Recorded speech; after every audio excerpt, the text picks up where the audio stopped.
एक 10 वर्षांचा मुलगा आपल्या मेलेल्या आईच्या डेड बॉडी सोबत एकटाच बसून राहिला तासनतास.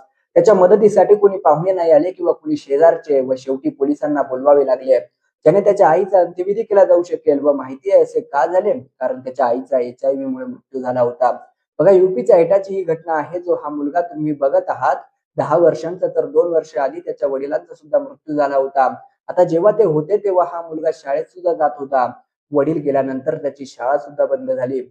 सर्व लाईफ संपली. घरात ही आजारी आई होती. तिला हा मुलगा एकटा दिल्ली व UPच्या हॉस्पिटलमध्ये घेऊन फिरत होता इलाजासाठी. पण रिपोर्टनुसार ह्या मुलाला काय HIV नव्हता, परंतु तरी त्याच्या पाहुण्यांनी, शेजारच्यांनी त्यांच्या घरी येणे-जाणे बंद केले.